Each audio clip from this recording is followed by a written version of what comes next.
La Comunitat Valenciana, una comunidad hecha por y para las personas. Articulada sobre el principio de sostenibilidad ambiental, productiva y social. Y con un nexo en común que nos hace cada vez más grandes, la competitividad. Una competitividad que impulsamos mediante el papel dinamizador de las instituciones públicas, analizando las necesidades del sector empresarial valenciano, donde el papel de la Generalitat es clave para ofrecer soluciones. Y así es como nace el Plan Agiliza. Impulsado por la Consellería de Justicia, Interior y Administración Pública, y un trabajo en equipo con el resto de consellerías y el sector empresarial valenciano. En equipo con el resto de consellerías y el sector empresarial valenciano. Creado para fomentar la actividad económica y la competitividad de las empresas, asegurándoles un marco normativo estable y la competitividad de las empresas, asegurándoles un marco normativo estable y una gestión ágil basada en la simplificación y reducción de cargas administrativas. Basada en la simplificación y reducción de cargas administrativas. Para lograr la máxima eficiencia en los procedimientos de la Generalitat. El Plan Agiliza ya ha iniciado procedimientos de la Generalitat. El Plan Agiliza ya ha iniciado 3 grandes proyectos. Plan Agiliza Urbanismo. Intervención integral de los planes de urbanismo. Plan Agiliza Urbanismo. Intervención integral de los planes de urbanismo que ofrece agilización en el desarrollo de los informes sectoriales y su tramitación telemática, creando una nueva y eficiente los informes sectoriales y su tramitación telemática, creando una nueva y eficiente herramienta digital. Guíate. Plan Agiliza Industria. Guíate. Plan Agiliza Industria. Agiliza la comunicación con el empresario mediante un catálogo electrónico de establecimientos e instalaciones industriales.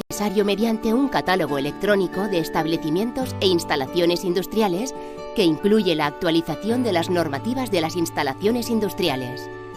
Plan de las normativas de las instalaciones industriales. Plan Agiliza Medio Ambiente. Agiliza los procedimientos relacionados con la autorización ambiental integrada. Los procedimientos relacionados con la autorización ambiental integrada, acelerando la tramitación de todos los expedientes y así atraer a nuevos inversores privados. Un plan Agiliza que agiliza la comunicación entre las instituciones y los sectores empresariales, agiliza la tramitación administrativa, agiliza una comunidad valenciana eficiente y competitiva. Plan Agiliza. agiliza.gva.es.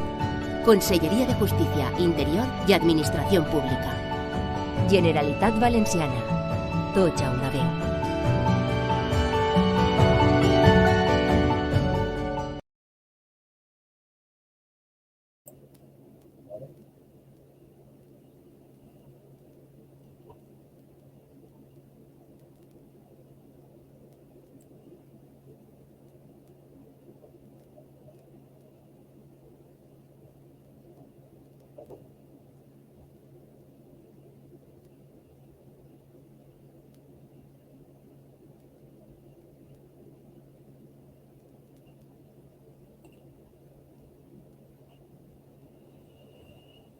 Bon dia a tots, buenos días, bienvenidos al canal de difusión del urbanismo valenciano, Urbaclick, un canal que por lo visto lo estamos utilizando mucho porque ya hasta se nos rayan los vídeos. El hecho de que esta webinar de hoy, dedicada a la perspectiva de género, la enmarquemos también dentro del programa Agiliza, es porque también forma parte de una guía metodológica que es para hacerlo entender, ¿no?, de qué es la perspectiva de género.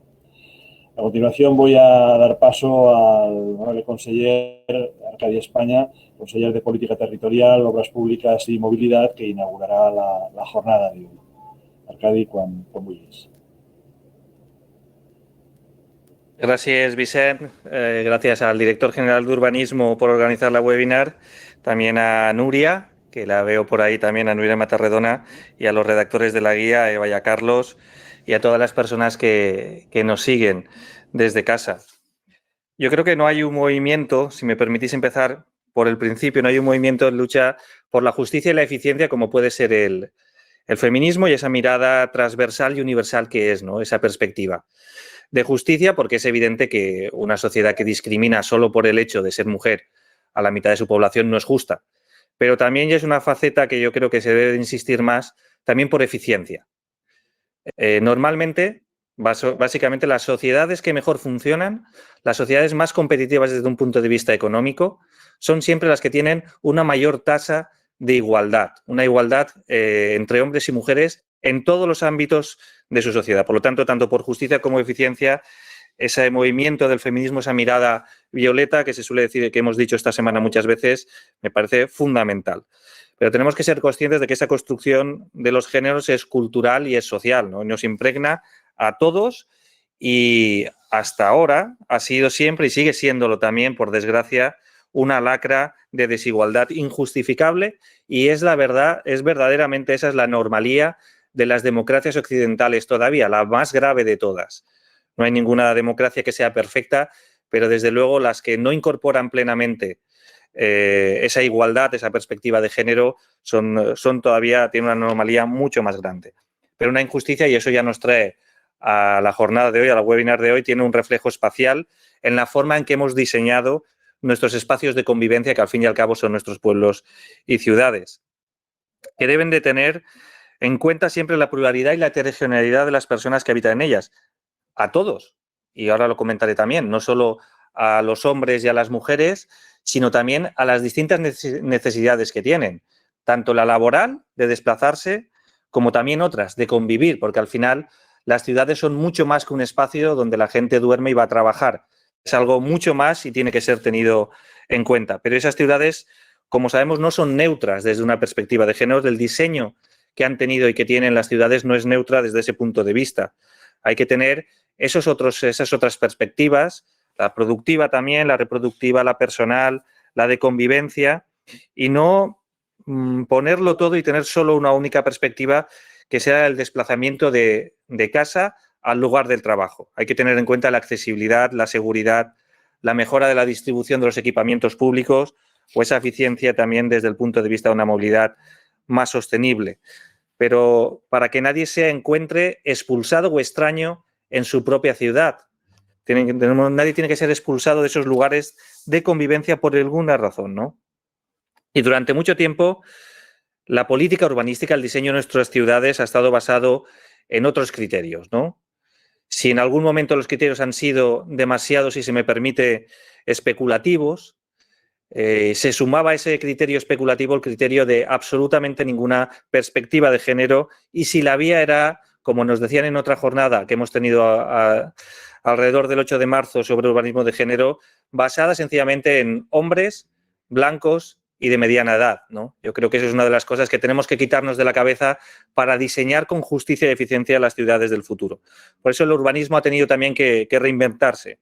Y ya lo incorporamos en la Ley de Ordenación del Territorio, Urbanismo y Paisaje de la Comunidad Valenciana. Está incorporada ya esa perspectiva de género, pero hay que continuar dando pasos para construir espacios sin jerarquía, sin géneros y en igualdad de condiciones. Pero sigue siendo una tarea pendiente.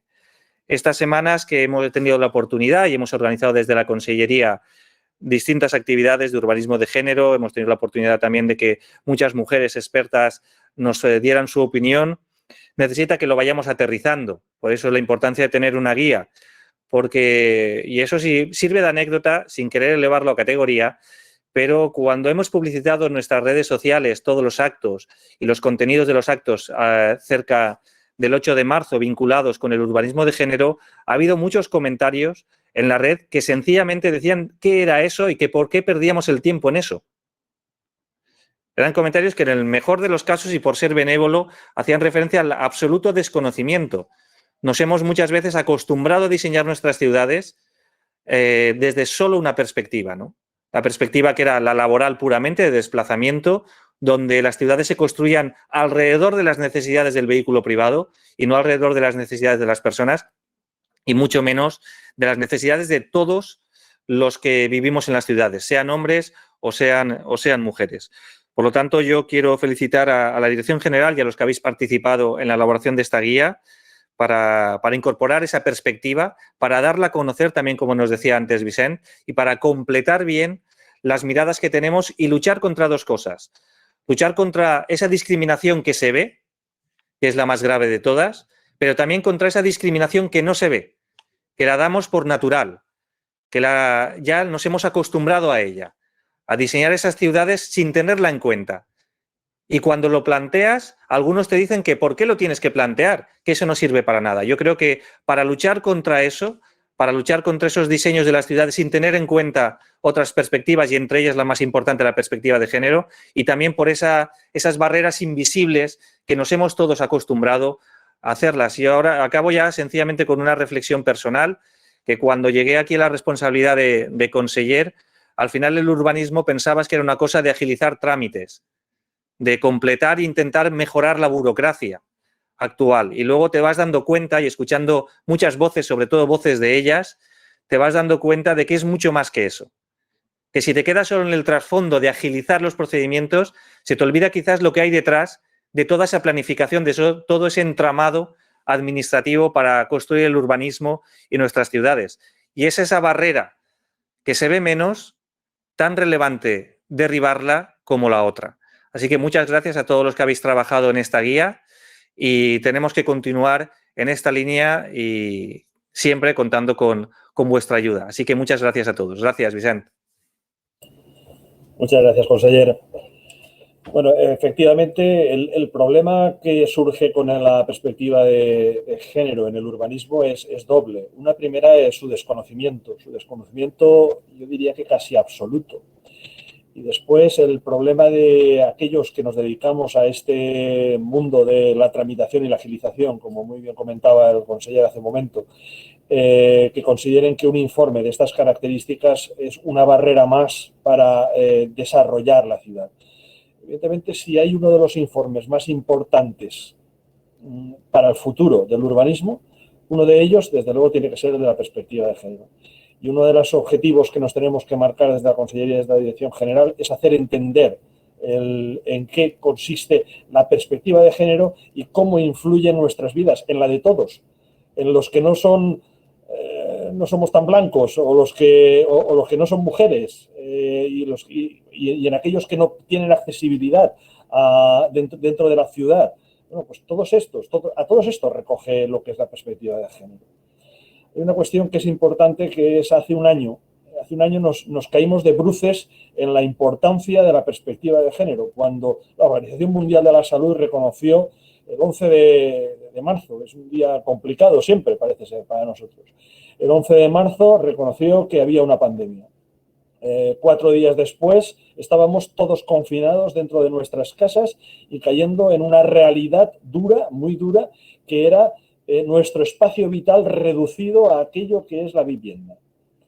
Bueno, pues aquí es lo que nos hace pensar que la perspectiva de género en el urbanismo también tiene otra vertiente, que es la vertiente de la perspectiva de género dentro de nuestro domicilio, dentro de nuestra casa. Descubrimos que habían terrazas que no sabíamos que servían más que para tener plantas secas o para tender la ropa de alguna manera. Descubrimos que los espacios dentro de nuestros pisos eran absolutamente diferentes. Por lo tanto, la perspectiva de género es algo que tiene que mirarse desde dentro, es decir, desde dentro de los inmuebles acabados, también las industrias, por supuesto, y las naves industriales, y después desde fuera, los espacios exteriores, que será lo que miraremos también desde el otro punto de vista de la guía que estamos anunciando también hoy. Para los aspectos internos, los aspectos interiores, los aspectos de nuestra vivienda y los conflictos que se generan y las soluciones que hay que dar para que en el futuro pues no se nos den nuevas situaciones como la que hemos sufrido, o por lo menos si se dan, que podamos disfrutar de nuestro ámbito interno, tenemos hoy a Directora General de Innovación Ecológica en la Construcción, Nuria Matarredona, que es doctora arquitecta y compañera y amiga, y que nos explicará pues desde la Consellería de Vivienda y Arquitectura Bioclimática los esfuerzos que están haciendo también precisamente para esto, para ese espacio que es el espacio privado, el que está dentro de nuestras casas, pues qué es lo que vamos a hacer en un futuro, qué normas vamos a hacer o qué guías se van a hacer en ese sentido. Per tant, Núria, te passe la paraula, quan vulguis. Moltíssimes gràcies, Vicent. Gràcies també a l'honorable conseller Arcadi Espanya per la seva presentació La veritat és que és d'agrair la invitació a una jornada com la d'avui per a parlar de perspectiva de gènere i entorn construït i fer-ho també en companyia de companys com són Eva Álvarez i Carlos Gómez. És un plaer poder estar amb ells experts en la matèria en el dia d'avui. Felicitar a la Conselleria de Política Territorial per aquesta iniciativa amb la guia i que d'alguna manera complementa també el treball que des de la Vicepresidència segona i Conselleria d'Habitatge i Arquitectura Bioclimàtica se está desenvolupando. Lo cierto es que en el día de hoy, desde la Dirección General de Innovación Ecológica y la Construcción, lo que nos gustaría tratar es la manera en la que se está de algún modo incorporando o promoviendo una transferencia de conocimiento entre todo aquello que desde hace ya algunas décadas, pero con mayor intensidad en los últimos años, se viene trabajando alrededor de la perspectiva de género y cómo desde aquí estamos tratando de impulsar que acabe impactando de manera directa en las políticas públicas, especialmente en materia de vivienda.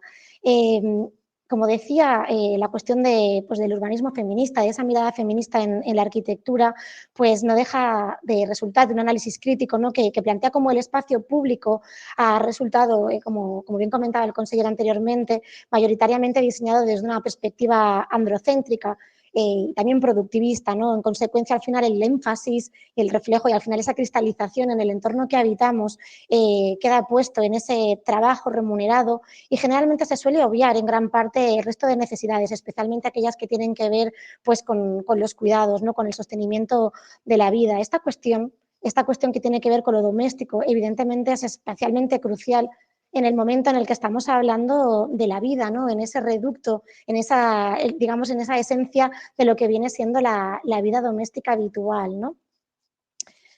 Por este motivo, de algún modo queda patente que los espacios domésticos que se han ido construyendo, ¿no? Como decía, en particular la vivienda, no son espacios neutros en absoluto, ¿no? Su configuración no acaba más que reflejar y reproducir ciertos roles de género, algunos pues incluso ya naturalizados o inherentes en las tendencias sociales, ¿no? Que acaban jerarquizando las relaciones y de algún modo desvalorizan o por lo menos no ponen en valor, llegando incluso a invisibilizar el cuidado, sobre todo ese cuidado informal que tiene lugar en nuestras viviendas.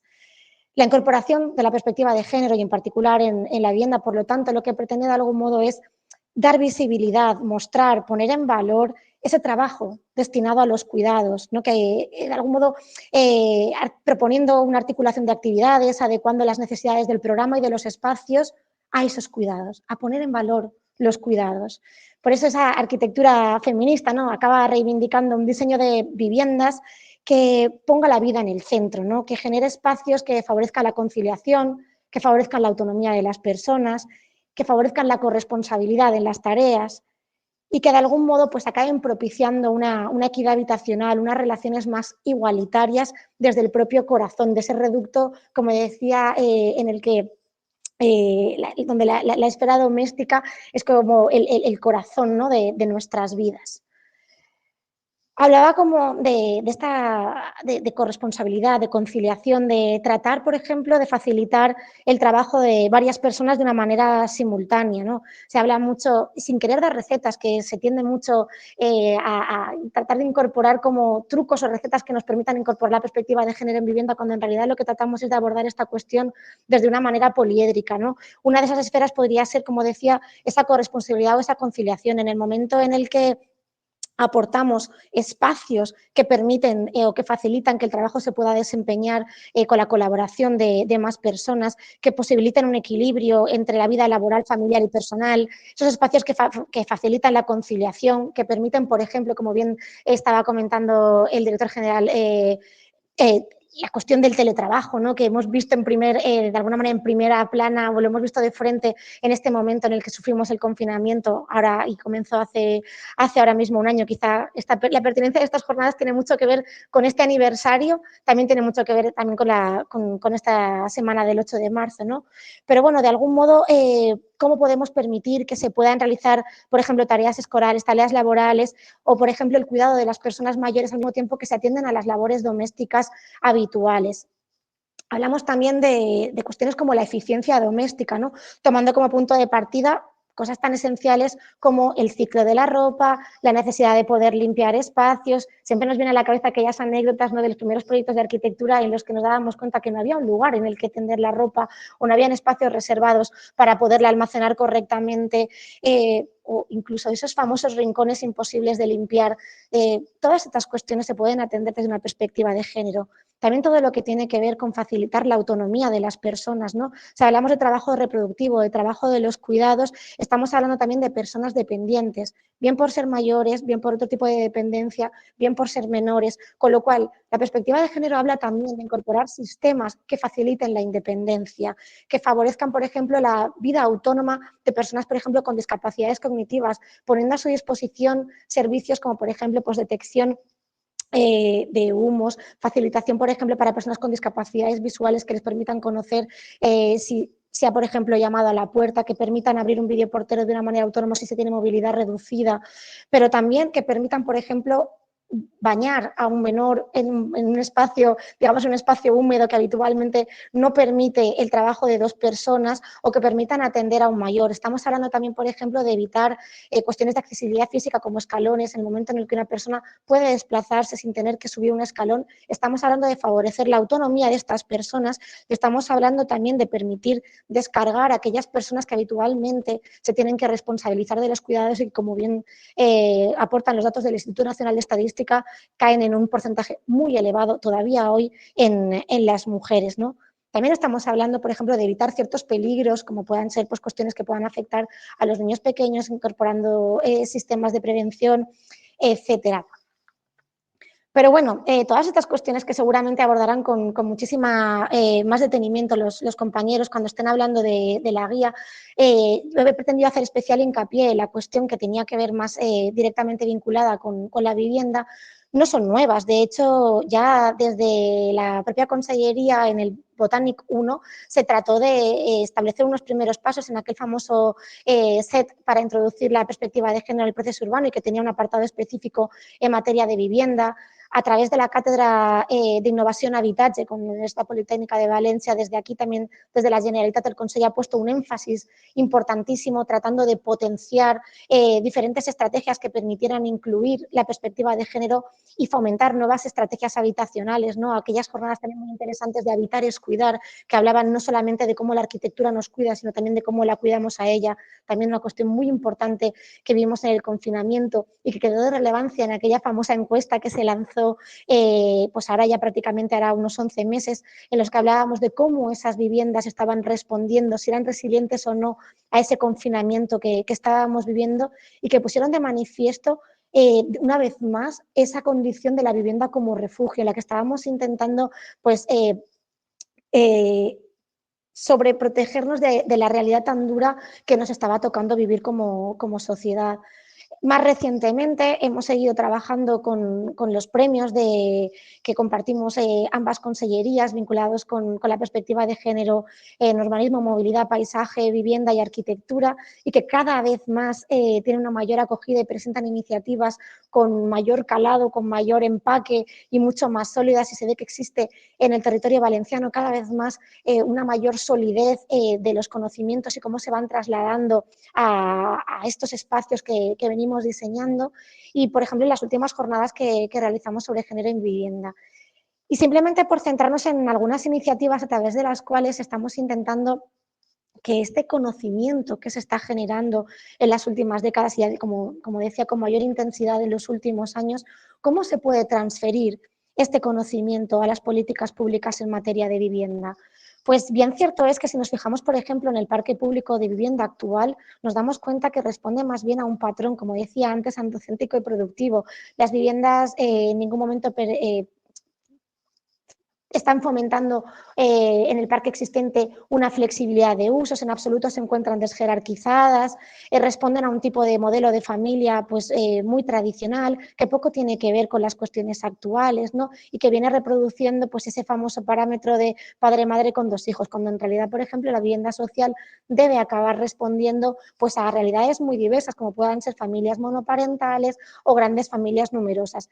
En ese sentido, el parque de viviendas actualmente se puede considerar obsoleto, como ya viene sucediendo también en el parque residencial privado. Y por eso es importante que desde el ámbito público podamos tratar de testar diferentes soluciones que pongan encima de la mesa cómo la perspectiva de género puede ser una realidad. También atendiendo a aquellas voces que, como bien comentaba en la presentación, el propio consejero hablan de qué quiere decir esto exactamente de potenciar la perspectiva de género en el ámbito del diseño, de la arquitectura, de la vivienda. Habla precisamente de no invisibilizar los cuidados, de dotarles de espacios donde se pongan en valor, de no hablar de rinconcillos, sino de lugares en los que podamos llegar con el carrito de un bebé, tener el espacio necesario para poderlo depositar, en el que podamos trabajar, limpiar, organizar y poner en valor el trabajo del cuidado en toda su dimensión. En este sentido, la primera iniciativa que me gustaría compartir con todos vosotros, los que nos acompañáis en la mesa y los que nos estáis escuchando por vía telemática, son estos proyectos piloto de innovación y sostenibilidad de la arquitectura. Son 3 concursos de arquitectura, uno en cada provincia. En la ciudad de Castellón se trata de una rehabilitación de un edificio de vivienda, uno en la ciudad de Valencia de nueva planta y otro en Alcoy, en Alicante, en pleno centro histórico. Se trata de 3 proyectos de vivienda pública innovadora mediante los cuales se pretende testar diferentes soluciones que tengan que ver con la transferencia de conocimiento y la innovación y que de algún modo acaben potenciando una sostenibilidad inevitable en este marco de triple emergencia en el que nos encontramos, ¿no? Esa emergencia sanitaria, esa emergencia ecológica, esa emergencia climática, ya incluso declarada oficialmente por el Consejo en septiembre del 19, pero sobre todo también una emergencia habitacional, ¿no? Que es en la que nos encontramos muy dura en este momento. ¿Cómo podemos responder a esta triple emergencia? Pues entendemos que tiene que ser desde una sostenibilidad entendida al menos en 3 facetas, ¿no? Una sostenibilidad medioambiental, una sostenibilidad económica, pero también una sostenibilidad social en la que evidentemente la perspectiva de género juega un rol fundamental, ¿no? En estos proyectos, simplemente mencionar que estamos trabajando las licitaciones a partir de un proceso de concurso de arquitectura en 2 fases, mediante, además, tratando de hacerlo sin baja económica, velando siempre por la calidad de la propuesta, por la calidad arquitectónica de la propuesta, en la que estamos valorando, lógicamente, cuestiones como el interés científico e innovador de las propuestas que se presentan, esa sostenibilidad ambiental entendida como cuestiones que incorporen todo aquello que tiene que ver con la economía circular, materiales de proximidad, bioconstrucción, estrategias durante el ciclo de vida, adecuada gestión de los residuos y también de un uso eficiente de recursos como el agua y la energía. Medidas activas, ¿no? Que permitan esos ahorros de agua, esos ahorros de aquellos recursos que no dejan de ser limitados. Las medidas pasivas que recuperan esas lecciones de la arquitectura vernácula que tienen que ver con el diseño bioclimático. En definitiva, todo aquello que tiene que ver con una resiliencia frente a todos esos retos que enfrentamos, ¿no? Bien tengan que ver de la índole climática, pero también como con las cuestiones sanitarias que hemos puesto encima de la mesa. Hablamos de sostenibilidad económica, hablando de construcción 4.0, que también es un tema que permite la incorporación de la perspectiva de género en el ámbito de la prefabricación y la industrialización de arquitectura, de los adecuados sistemas de gestión y mantenimiento, de una monitorización de los edificios que nos permita sensibilizarnos y a la vez incorporar nuevos modelos de gobernanza dentro de las viviendas, siendo conscientes del uso y consumo que hacemos de nuestras viviendas, pero también estamos hablando de una sostenibilidad social, estamos hablando de biohabitabilidad, de esa estrecha relación que existe entre los espacios que habitamos y la salud, ¿no? La Organización Mundial de la Salud, y este dato me gusta siempre traerlo a colación, habla de que pasamos más de un 90% del tiempo en el interior de los edificios. Eso ahora mismo lo hemos vivido en nuestras propias carnes y somos más conscientes que nunca de cuán importante es hablar de esa perspectiva de género, de ese diseño de los edificios, considerando la repercusión que tiene en nuestra salud. Y por lo tanto, cuando estamos hablando de sostenibilidad social, estamos hablando de incorporar esa mirada feminista, esa perspectiva de género en los espacios que habitamos. Simplemente lo traía a colación porque, bueno, pues estamos aquí evaluando que los modelos habitacionales que se nos proponen en estos concursos pues acaben incorporando esas cuestiones de las que hablábamos, ¿no? De poner en valor los cuidados, de hablar de desjerarquización, de hablar de flexibilidad de la vivienda, ¿no? Y bueno, pues la verdad es que ayer mismo se publicó en la plataforma de contratación la última de las licitaciones de vivienda pública que teníamos previsto en este 2021, que es la de Alcoy, y estamos pues ya en la selección de finalistas en Castellón, y en Valencia pues estamos evaluando ya entre los 5 finalistas finalistas que resultaron convocados a la segunda fase, quien será la propuesta adjudicataria, y acabará teniéndose que pues, rodear de ese equipo ya sólido para poder redactar el proyecto, porque hasta el momento pues, digamos que los requisitos para poder aspirar al concurso pues, no eran unos requisitos excesivos en cuanto a solvencia técnica, porque lo que queríamos era también dejar puertas abiertas al talento joven, a miradas que no tuvieran ya una trayectoria profesional consolidada y que permitieran pues, incorporar mirada fresca e innovadora a la vivienda. Y simplemente ya para cerrar, también estamos tratando de hacer esa transferencia de conocimiento e incorporar esa mirada feminista y perspectiva de género en los espacios que habitamos a través del plan IRTA, ¿no? Ese plan de innovación y recerca aplicada para la transición ecológica en arquitectura, que es ese proyecto de subvenciones mediante pública concurrencia que hemos diseñado desde la vicepresidencia para tratar, pues si por un lado con los pilotos estábamos fomentando la función ejemplarizante de la administración, con IRTA lo que pretendemos es acompañar a toda aquella iniciativa pública y privada que de alguna manera está caminando por el mismo sendero que en el que estamos tratando de avanzar nosotros como administración pública, y lo que pretendemos pues, es acompañarles, ¿no? Esta imagen la traía como ese gesto de complicidad con todos aquellos que están tratando de caminar en la misma línea y con los mismos objetivos, y en ese sentido pues, lo que les aportamos es no únicamente cofinanciación, que evidentemente es importante, sino también el ayudarles a formar parte de un repositorio de buenas prácticas que lo que inciden es en la replicabilidad de esos proyectos, ¿no? Facilitándole, por ejemplo, pues, a municipios que no tengan recursos técnicos importantes, pues el poder tener referentes que consultar de casos de éxito, de manera que podamos de alguna manera comenzar a generar o a multiplicar y a catalizar ese ansiado cambio de paradigma. Y bueno, pues ya simplemente por finalizar, recupero esta imagen de unas jornadas de arquitectura y género que creo que se realizaron en Aragón y que me parece una imagen fantástica, en el que hablamos, ¿no?, de cómo al final pues esa mirada que permite la perspectiva de género lo que hace es que no solamente esos espacios que habitamos sean espacios más amables, más respetuosos con los cuidados, sino que en realidad no dejan de ser, como sucede con la accesibilidad, espacios al final mejor para todas las personas. Reitero mi agradecimiento por la invitación a este webinar y bueno, pues esperamos poder continuar caminando de la mano también de la Consellería de Política Territorial, al final con quien compartimos tantas inquietudes en hacer de los espacios que habitamos esos lugares que sean más responsables con las personas y con el medio ambiente, espacios integradores y amables. Muchísimas gracias. Moltíssimes gràcies a tu, Núria. Se ve y se demuestra que somos complementarios y las políticas son complementarias, las políticas de vivienda y las políticas de urbanismo. Unas ad intra y otras ad extra, ¿no? Podríamos decir, ¿no? En la forma de generar la nueva ciudad, que tiene que ser una ciudad a todas vistas diferente, ¿no? A mí siempre me gusta, cuando hablamos de la cuestión de la perspectiva de género, primero estructurar, ¿no? Me gusta estructurar de qué estamos hablando en cada cosa. Estamos hablando de cuestiones de espacio, estamos hablando de cuestiones de tiempo y estamos hablando de cuestiones incluso de velocidad, ¿no? Son tres parámetros que están siempre muy unidos.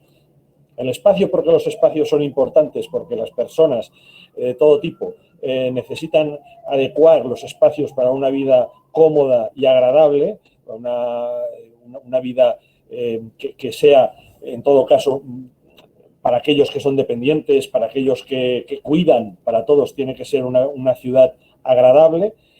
Y por otro lado, los tiempos, que son importantes, los tiempos. El otro día estaba escuchando un vídeo también de unas arquitectas que hablaban de los problemas que tenían en Madrid, que también se dan en Valencia y en la Comunidad Valenciana, y hablaban de los desplazamientos, la necesidad de ocupar tiempo, la movilidad para ir desde los lugares donde viven, en el caso que era Madrid, en el sur, donde vivía la mayoría de gente trabajadora, a los polígonos industriales que estaban en el norte y que se habían desarrollado. Y el tiempo de desplazamiento que les quitaba después para poder hacer otras labores necesarias también, como las que hemos estado comentando.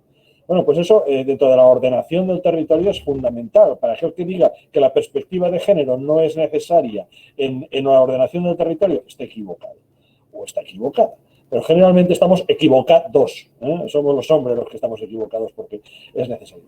También en el mundo urbanístico, que es el mundo más próximo, el de la generación y creación de ciudad, La distribución de los usos, de los parques, de los ambulatorios, dónde los ubicamos, de cómo pueden ser nuestros barrios. Hay opciones como, hay proyectos como los de París, de la ciudad a 15 minutos, que se están replicando en muchas ciudades, la posibilidad de llegar a todo aquello que necesitamos en el día a día en unos 15 minutos andando. Pero tenemos que tener en cuenta que no anda igual un joven de 25 años que un mayor de 60, o que una persona, una mujer embarazada, que alguien que está en plena juventud. Todo eso hay que tenerlo en cuenta de cara a la movilidad, que es un aspecto importantísimo dentro de la ciudad. Yo creo que también va a ser importante en ese sentido la perspectiva de género, ¿no? La perspectiva de género. Dentro de la perspectiva de género, el Big Data. Tenemos unos aparatitos que llevamos todos en el bolsillo, algunos llevamos dos teléfonos en el bolsillo, y que están dando una información que puede ser muy importante para cómo nos movemos dentro de la ciudad, para de cara a estas soluciones que son necesarias dentro de la ciudad, dentro de la Smart City, pues también se tenga la perspectiva de género como algo pues esencial. Buscamos la ciudad cuidadora. Alguien la ha llamado la ciudad cuidadora, pero en la ciudad cuidadora, creo que lo oíamos el otro día cuando Zaida Muchi nos contaba pues la perspectiva de género, ¿no? Desde este punto de vista. Efectivamente, la ciudad cuidadora debe tener en cuenta a dos partes muy importantes, que son a los cuidados, a los que necesitan esos cuidados, a los dependientes, con un carácter amplio de este concepto dependiente, y a la persona cuidadora. Porque la persona cuidadora, que normalmente es mujer cuidadora, también necesita tener una serie de facilidades dentro de la ciudad para poder gestar y gestionar su tiempo y llegar a todos los sitios adecuadamente. Hay que tener en cuenta que esa ciudad cuidadora, pues también la debemos entender desde una ciudad protectora. Debemos cuidar a todos aquellos a los niños, a los mayores, a las mujeres embarazadas y a las mujeres mayores y hombres mayores y aquellos que no puedan. La ciudad tiene que cambiar y proteger a los ciudadanos con carácter general.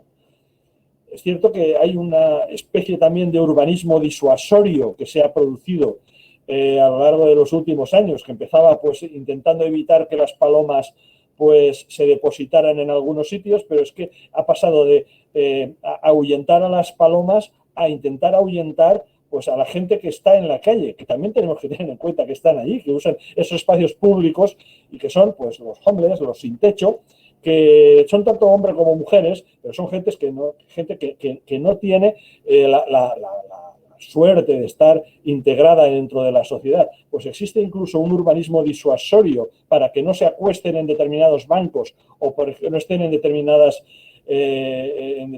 espacios, ¿no? También hay que tener en cuenta que estamos haciendo un urbanismo desde hace muchísimos años, que es el del siglo XX, mediados del siglo XX, que era otra forma de pensar. Evidentemente allí eran más los hombres los que estaban en las profesiones que llevaban el urbanismo, arquitectos, ingenieros, abogados, todos acabados en O. Pero claro, la incorporación de la mujer a todas estas profesiones hace necesario que se incorporen todos los procesos, como ahora después veremos, de las guías, en la guía, tanto en los proyectos que estáis preparando desde Vivienda, como los que estamos trabajando aquí en la Consellería de Política Territorial. Es en la perspectiva de género llevada al detalle de la ciudad. No solo en el planeamiento, que es importante en el planeamiento, porque dirá cómo se van a distribuir los usos, cómo se van a diseñar las calles y los espacios, como el propio proyecto de urbanización, que también tiene que tener en cuenta muchísimas cuestiones respecto a un bordillo que no se puede salvar con facilidad o a una ciudad accesible, ¿no? desde todas las cuestiones. Dicho esto, pues lo que quiero es dar las gracias al colectivo de mujeres que han estado trabajando, mujeres y hombres, que han estado trabajando en este primer borrador, en este primer documento de la guía, muy trabajado, la verdad.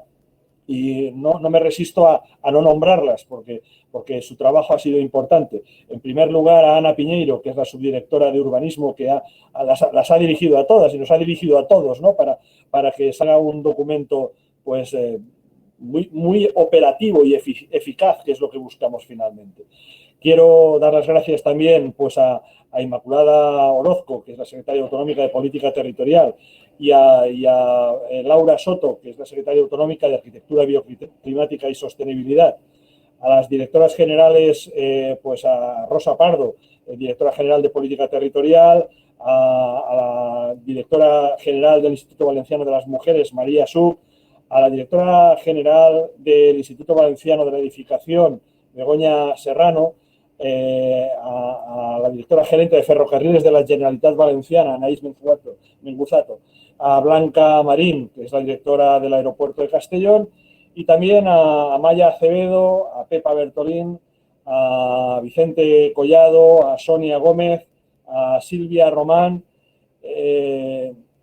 Quisiera también felicitar especialmente también a Marina Calatayud, que ha sido premio Isabel Ferrer en estos premios del día 8 de marzo, del Día de la Mujer, y especialmente compañera pues muy introducida totalmente en lo que es el mundo de la perspectiva de género y que nos ha ayudado también mucho. A todas ellas y a él, en este caso, darles las gracias y pasar a presentaros a Eva Álvarez y a Carlos Gómez, que han sido los que, además de recoger todas las ideas que han surgido en este proceso, que ha sido ya un proceso previo, pues desde la Universidad Politécnica de Valencia nos han ayudado a redactar pues un documento que espero que sea de vuestro interés, porque debe serlo, porque tenemos que hacer que lo sea, ¿no? Eva Álvarez y Carlos Gómez, ambos son doctores arquitectos de la Universidad Politécnica, profesores de la Universidad Politécnica, fueron premiados por la Generalitat Valenciana también en los segundos premios de Vivienda, Movilidad y Urbanismo de Perspectiva de Género en el 2018. Tienen una larga trayectoria en lo que es la perspectiva de género y van a ser los que nos van a explicar pues qué es lo que pretendemos con esta guía y cómo la tenemos estructurada y qué ponemos a vuestra disposición para que nos ayudéis a sacar el mejor documento posible. Cuando queráis, Eva, Carlos, muchas gracias por estar con nosotros.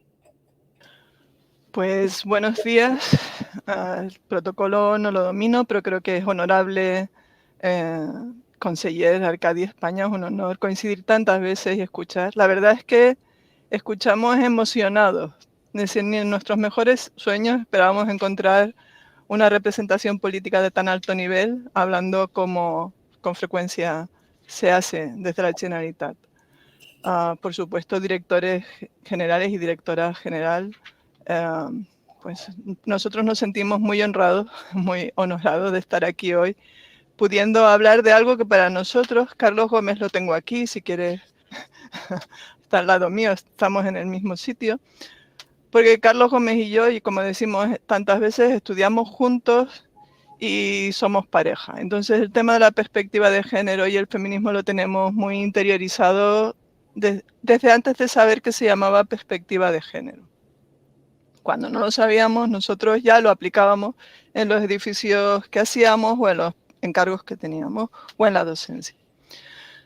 Lo primero que quiero reconocer antes de comenzar a hablar sobre la guía es reconocer la genealogía de mujeres y hombres que han estado antes que nosotros abriendo camino para que esto sea posible y en la que España es un país pionero. En concreto, Inés Sánchez de Madariaga, por supuesto, Saida Musi, Colectivo Punsis en Barcelona, nuestra querida Achu Amán, que es un torbellino donde quiera que esté, haciendo cosas constantemente, Emakunde en el País Vasco, ahora Extremadura, es decir, es un movimiento que excede a las personas y que es un movimiento claramente que lucha por la justicia, en primer lugar, y después se mezcla siempre con pensamientos complejos y contradictorios, por nombrar un libro famoso para los que estudiamos en la arquitectura, porque tienes que tener una visión a largo plazo del objetivo que quieres conseguir, que es la justicia en el mundo, pero tienes que pelear constantemente con enormes contradicciones, ¿no? Porque por mucho que tú quieras que las mujeres y los hombres en el futuro alcancemos la igualdad plena, más aún, queremos redefinir el mundo de una manera diferente que nos lo hemos encontrado, porque no solo nos vale la igualdad respecto de un mundo que ha sido fabricado o construido desde una única mirada, tenemos situaciones urgentes que se basan en una profunda injusticia y que hay que darles una solución, la que podamos, la que esté en nuestra mano por mejorar aquella solución, ¿no? Con lo cual constantemente estamos poniendo la mirada en lo más elevado y bajando al detalle más concreto y que a veces la solución no es la que tú querrías, ¿no? Que es fundamentalmente el trabajo de las arquitectas y de los arquitectos, ¿no? Las grandes ideas y la realidad concreta. Y en ese aspecto de puesta de vista en el futuro, pero también lidiar con la realidad concreta de cada día, es en el que se enmarca el trabajo que hemos querido proponer a la Generalitat para abordar las cuestiones de actuaciones urbanas o planeamiento. Como bien se ha estado diciendo aquí, la perspectiva de género o el feminismo o la inclusión, al final el problema es tan grande que un poco el nombre no es lo de menos, pero no es el objetivo primordial. Al final lo que importa es mirar a quién van dirigidas las acciones y si hemos incorporado todas las voces que van a ser beneficiados o sobre los que va a afectar esa decisión. Hay una de las primeras cuestiones que nos encontramos es la información que no se recolecta. Y lo veíamos ayer con una profesora del MIT, del área de urbanismo, que ella está diciendo que, bueno, que además de manejar la información con criterios de género, hay que buscar aquella información que habitualmente ni tan siquiera llega a ser recogida. Y también quiero sacar a relucir, porque se ha nombrado, no tenía pensado decirlo, pero a raíz de lo que hemos estado hablando, si todos somos interdependientes, todos. Es decir, el cuidado es algo súper necesario, no sé cómo decirlo, no cabe no considerarlo, porque todos somos independientes dependientes. Es decir, nadie ha llegado hasta aquí sin que lo hubiesen cuidado, nadie está aquí sin cuidarse, y todo el mundo tiene gente a quien cuidar, aunque fuera el idioma o el lugar o la memoria. Es decir, el cuidado es un concepto mucho más amplio que con frecuencia se centra en el cuidado de los niños, que como no, o del cuidado de las personas mayores, que como no, pero es una cuestión mucho más amplia. Es decir, es entendernos a nosotros como dependientes, es que lo somos dependientes del medio ambiente, somos dependientes del entorno administrativo, jurídico y social en el que vivimos, somos dependientes del entorno que hemos construido juntos. Entonces, esas cuestiones son un poco las que nosotros, Carlos Gómez, que lo tengo aquí al lado, y yo, hemos querido aterrizar. Por tanto, adelanto ya que seguramente se podría haber aterrizado mejor en algo que pueda ser útil para la gente que empieza a plantearse estos temas. Bueno, aquí están nuestros datos por si quieren encontrarnos. Y digamos que estas son las cuestiones. Partimos de unas imágenes de Vivian Mayer, una fotógrafa extraordinaria, reconocida desde hace poco tiempo, en las que vemos que cuando nos preguntan ¿y por qué la perspectiva de género, el feminismo o la inclusión en la ciudad? Pues porque no ocupamos el espacio igual. Es decir, aquí estamos viendo cómo están estos niños jugando y las niñas están en el fondo, y ustedes me dirán, es una cuestión de educación. Efectivamente, la educación es lo primero, pero la ciudad también educa. El lugar también favorece que los comportamientos se visualicen y se aprendan como normales, ¿no? O en esta otra fotografía de Nueva York en los años 50, que vemos como la gente no ocupa el espacio público de la misma manera, ¿no? Este señor está aquí claramente en su lugar, estas otras personas están de paso, la vivienda no está ocupada igualmente por todo lado. Me fascina esta situación que yo recuerdo cuando era pequeña, tener la puerta de la casa abierta, que hoy en día se ha perdido ampliamente. ¿Querías decir algo, Carla? ¿No? O un tema que nosotros hemos querido también destacar, que es el mantenimiento de los edificios. Parece que el mantenimiento no sea una cuestión arquitectónica o urbana y desde nuestro punto de vista sí que lo es, porque como diseñemos los lugares, como los pensemos, facilitarán o dificultarán su mantenimiento, pero también los horarios en los que se mantienen los edificios son diferentes. Las personas que lo hacen, pues vemos que quiénes han sido históricamente y cómo lo han sido en esta magnífica fotografía de Colita, que vamos, ¿cómo se puede decir tanto de una manera tan radical, ¿no? No sé, si nos imaginamos lo que puede ser fregar de rodillas la mezquita, porque es muy grande, pero antes se fregaba de rodillas, los edificios hay que seguirlos limpiando y manteniendo, o construirlos, o mantenerlos en buen estado de conservación, ¿no? Que son aspectos que normalmente pensamos que están al margen de lo que es el trabajo de las arquitectas y de los arquitectos.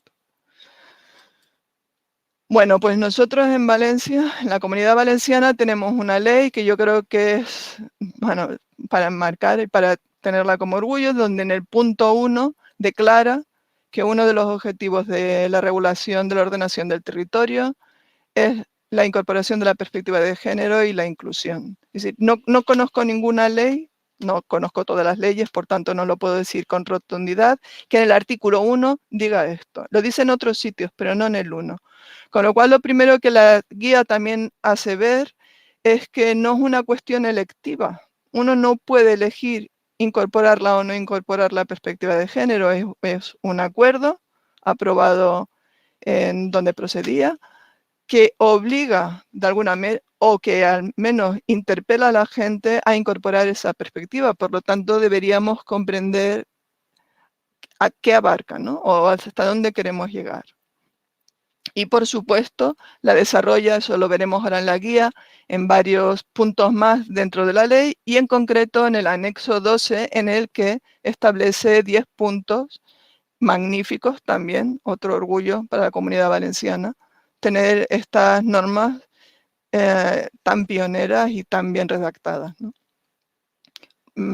Nuria ya lo ha nombrado, Valencia además tiene el SET, que no es un documento tanto de divulgación entre la gente como entre la gente, tanto de los que toman las decisiones dentro de la Generalitat, en los ayuntamientos o para el personal técnico, en el que se dice, mira, si quieres pensar la perspectiva de género, y este documento ya tiene bastante tiempo, piensa en estos temas. Y vemos que los temas recurrentes son siempre el modelo urbano, la gran escala, la percepción de seguridad, que es un problema, una situación recurrente de la que hablaremos, como es el espacio público, la movilidad, la vivienda, la representatividad, si uno se puede orientar o no o aclarar en el espacio urbano y, por supuesto, la participación ciudadana. Todas estas cuestiones están totalmente alineadas con los objetivos de desarrollo sostenible, no solo en el 5, que es el que habitualmente se habla de la perspectiva de género como tal, sino en cualquiera de todos estos objetivos podemos ver cómo la perspectiva de género afecta a la definición de esos objetivos, que proceden, como todos sabemos, de las determinaciones de la nueva Agenda Urbana Internacional, Europea, Española y Valenciana, que está en redacción y que obviamente incorporarán por necesidad la perspectiva de género. Bueno, nosotros ya llevamos tiempo, como he dicho al inicio, pues nosotros percibíamos la necesidad de la perspectiva de género desde antes de saber cómo se llamaba. Porque al final, no sé, siempre hemos pensado que cuando estudiábamos que por qué era tan relevante hacer una casa para un artista, para un fotógrafo, siempre eran masculinos los ejemplos que nos ponían, y porque no era relevante saber dónde se entendía la ropa o cómo iban los niños a la escuela, ¿no? O al colegio. Esa intuición de decir, me parece muy bien que los fotógrafos tengan unas casas estupendas, pero me parece que la cuestión social va más allá de pequeñas piezas de orfebrería que admiramos, cuando realmente lo que tendría más importancia es lo que pasa todos los días para la mayoría de la gente, ¿no? Entonces ya trabajando en Castellón, cuando nos invitaron a trabajar en Castellón, en el plan general estructural, en el plan de ordenación pormenorizada o después en las EDUSI, ya vimos que las teorías las entendíamos todos, que cuando las explicábamos la gente normal nos daba la razón, pero que lo que no sabíamos era cómo pasarlas a la realidad de una manera no que pudiésemos comprobar, sino que nos facilitara, vale, si yo la quiero incorporar, ¿qué tengo que hacer? ¿No? Y entonces, en aquel momento, trabajando con Carmen Vilanova en el Ayuntamiento de Castelló, ya surgió la noción de checklist y decir, bueno, tú no me digas mucho, que estamos de acuerdo, dime qué podríamos hacer. Si la queremos incorporar, ¿qué tendríamos que hacer? ¿No?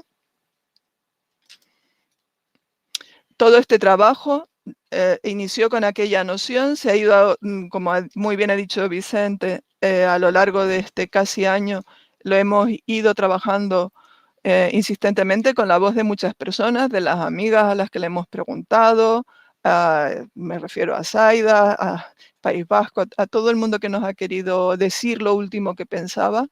A la revisión de toda la bibliografía, lanzamos una encuesta dentro del personal de la Generalitat para que pudieran comentar los temas que les parecían relevantes y, por supuesto, el trabajo con el equipo asesor, que dio lugar a este documento que vamos a pasar por muchas páginas, aunque no por todas, porque sería cansado.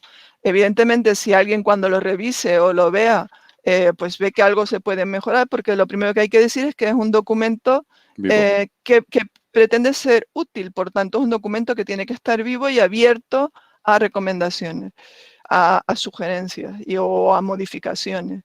Y después también decir que todo lo que está dentro de la guía que vamos a ver, pues fundamentalmente se entiende como sugerencia o recomendación, que están intentando aterrizar los grandes problemas o las grandes ideas a cuestiones muy concretas y que por tanto, como nosotros evidentemente no somos capaces de imaginarnos todas las circunstancias, la primera tarea, y eso lo diremos al final, de los equipos redactores o de las personas involucradas en esta guía sería definir qué de esto que nosotros decimos aquí, redefinirlo en su situación particular. Por tanto, digamos que lo que ofrecemos es una manera de proceder y unas sugerencias que después cada equipo redactor tendría que aterrizar. Y dejo la palabra a Carlos Gómez, que lo tengo aquí callado. Callado. Hay que decir que el feminismo, lo voy a callar un momentito más, es una cuestión de hombres y mujeres, porque esto me toca decirlo muchas veces, no es de mujeres contra hombres, es de feministas contra machismo. Y eso es un tema más amplio. A ver, bon dia. En tot el respecte al honorable conseller, al director general, a la directora general, a la sosdirectora, Ana Piñeiro. Bé, anem a plantejar un poquet...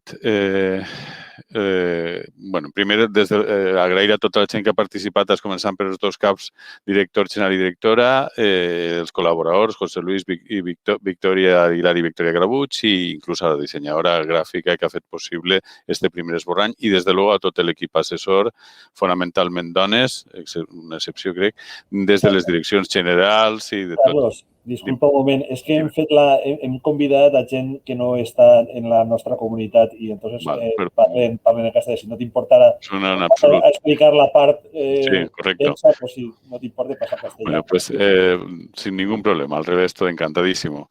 De hecho, probablemente pueda ser incluso más fluido porque habitualmente, digamos que en ámbitos de este tipo suelo expresarme en castellano. Al revés. Bueno, pues agradecimiento un poco en la estructura del funcionamiento a los responsables, director general y subdirectora, y a los colaboradores, incluso diseño gráfico y sobre todo al equipo asesor que ya ha sido un poco citado, pero que ha sido esencial para, digamos, incorporar visiones distintas. Vamos a intentar explicar un poco cómo hemos pensado que se estructura esta guía y cómo está organizada. La guía tiene como 4 partes fundamentales, una parte inicial que sea una quinta y después, lógicamente, una bibliografía. Las 4 partes, digamos, que tienen el contenido, por supuesto, un inicio de cómo se usa la guía, ¿no? Es decir, cómo pensamos que es la manera más adecuada de aproximarse a la guía y, sobre todo, que se entiendan cómo son los elementos que se ofrecen en ella, elementos gráficos, elementos de tablas, por qué delante de qué va qué y todas estas cuestiones que siempre son útiles poderlas conocer bien. Los 4 paquetes que tienen los contenidos giran, puesto que la guía tiene una cierta voluntad también, digamos, dentro de la ambición posible a una guía en este contexto y tal, que es primero una aproximación hasta un poco didáctica, después un asunto de más contenidos, después documentación legal y informe de impacto de género y incluso el proceso en el tiempo. Entonces, los 4 grandes paquetes sobre los que está estructurada la guía, aparte del primero que es cómo se usa, es un poco una primera noción, ¿qué es la perspectiva de género? Es la pregunta que siempre sale, siempre, ya lo ha dicho el propio conseller, que esto del impacto, esto de la perspectiva de género, ¿qué es esto? ¿Cómo se incorpora al urbanismo? ¿Realmente tiene sentido? Esto es una, permíteme que lo diga así, una chorrada, esto es una... Bueno, es indispensable que quien se aproxime a la guía tenga una idea de qué es la perspectiva de género, por qué es necesario la perspectiva de género en el planeamiento urbano en todas sus escalas, desde las grandes estrategias territoriales, como lo estaba diciendo en los ejemplos al principio Vicent, hasta los estudios de los proyectos de urbanización de escalas pequeñas. Una cuestión que yo creo que nosotros estamos incorporando, que estamos sacando un poco a la luz en esta aproximación a la perspectiva de género es, aunque esté siempre estudiado con anterioridad, es si el proceso del modo de trabajo es importante para hacer fácil la incorporación de la perspectiva de género en el planeamiento. Y por último, en este tema de las nociones globales de la perspectiva de género, sin querer ser muy ambiciosos, pero yendo a un caso concreto, ¿qué es el informe de impacto de género? Que nosotros en la guía siempre le llamamos informe de evaluación de impacto de género, para entender que está evaluando, no está incorporando en realidad, sino que está evaluando si hay incorporación dentro de la documentación legal y en la estructura de planeamiento actual prevista por la legislación de la Comunidad Valenciana. Este sería el primer gran paquete, que es un paquete, digamos, de aproximación a los contenidos, pero sobre todo de la necesidad de la perspectiva de género y cómo. El grueso de la guía gira alrededor de lo que hemos llamado parte de los contenidos. Primero, cómo esos contenidos estructurados en una estructura propia de la guía, pero que no deja de ser totalmente coherente con el set inicial de hace tiempo y con la LOTUB vigente, cómo se relaciona con la legislación. Se establecen objetivos, que son básicamente 4 objetivos, ahora hablaremos de ellos. Luego se lanza qué datos previos es necesario disponer, cuáles son las líneas de trabajo o los grandes paquetes conceptuales sobre los que hay que trabajar, que agrupan todo lo que tiene que ver con la incorporación de la perspectiva de género. Y por último, el hecho transversal, que abarca desde todo lo que tiene que ver con la gestión social y económica y sobre todo aquellas alarmas que nosotros hemos llamado, recogiendo otro concepto ya usado, las banderas rojas contra la discriminación estructural. Los objetivos son 4 para nosotros. Uno gira alrededor de visibilizar y compatibilizar las tareas del cuidado en el sentido más amplio del cuidado, que ya lo ha nombrado un poco antes Eva, con el trabajo remunerado y la residencia habitual, esos grandes paquetes, que eso va desde lo territorial hasta la escala de barrio. Un segundo paso, que es toda la necesaria información previa desagregada y con todos los procesos participativos previos necesarios. Y particularmente importante para nosotros en la guía son lo que hemos llamado líneas de trabajo, que es donde se centran los 4 grandes ítems o ideas en la guía para la incorporación de la perspectiva de género, que además son los que incorporarán básicamente los indicadores que nosotros planteamos aquí como sugerencia y que cada equipo redactor tendrá que tener los suyos en función del ámbito de proyecto de documentación de planeamiento que va a desarrollar. Tendrá que redactar los propios, tenerlos claro y hacer el seguimiento de sus propios indicadores. Nosotros ofrecemos una estructura para cada uno de esas líneas de trabajo que son combinación de usos, actividades e infraestructuras verdes, relación con la sostenibilidad y el cambio climático, que nos parece fundamental, sostenibilidad en el sentido más positivo para las personas y más amplio. Lo que hemos llamado